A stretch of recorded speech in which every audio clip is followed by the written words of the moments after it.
Matthew 18.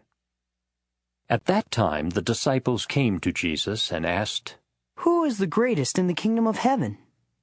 He called a little child and had him stand among them. And he said, I tell you the truth, unless you change and become like little children, you will never enter the kingdom of heaven. Therefore, whoever humbles himself like this child is the greatest in the kingdom of heaven. And whoever welcomes a little child like this in my name welcomes me. But if anyone causes one of these little ones who believe in me to sin, it would be better for him to have a large millstone hung around his neck and to be drowned in the depths of the sea.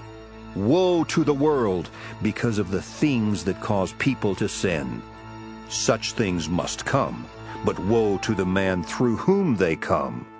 If your hand or your foot causes you to sin, cut it off and throw it away. It is better for you to enter life maimed or crippled than to have 2 hands or 2 feet and be thrown into eternal fire.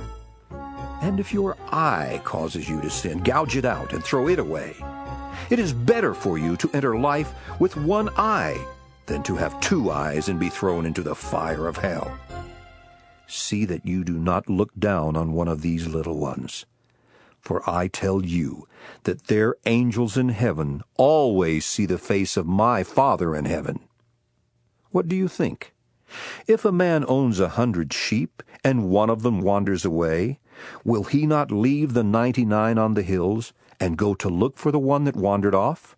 And if he finds it, I tell you the truth, he is happier about that 1 sheep than about the 99 that did not wander off. In the same way, your Father in heaven is not willing that any of these little ones should be lost. If your brother sins against you, go and show him his fault, just between the 2 of you. If he listens to you, you have won your brother over.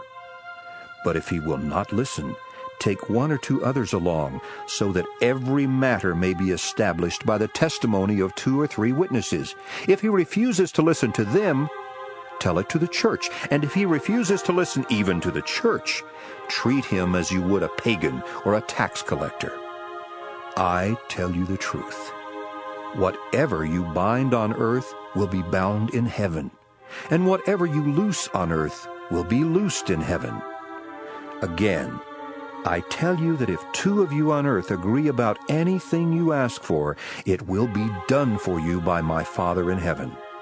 For where 2 or 3 come together in my name, there am I with them.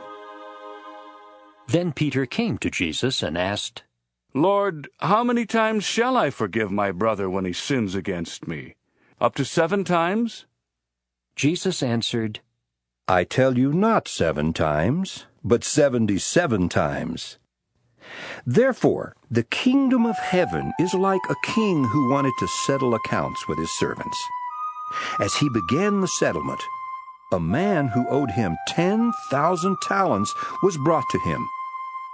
Since he was not able to pay, the master ordered that he and his wife and his children and all that he had be sold to repay the debt.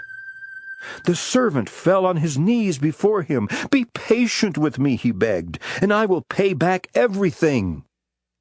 The servant's master took pity on him, canceled the debt, and let him go. But when that servant went out, he found one of his fellow servants who owed him 100 denarii. He grabbed him and began to choke him. Pay back what you owe me, he demanded. His fellow servant fell to his knees and begged him, Be patient with me, and I will pay you back. But he refused. Instead, he went off and had the man thrown into prison until he could pay the debt. When the other servants saw what had happened, they were greatly distressed and went and told their master everything that had happened. Then the master called the servant in. You wicked servant, he said, I canceled all that debt of yours because you begged me to. Shouldn't you have had mercy on your fellow servant just as I had on you? In anger, his master turned him over to the jailers to be tortured until he should pay back all he owed.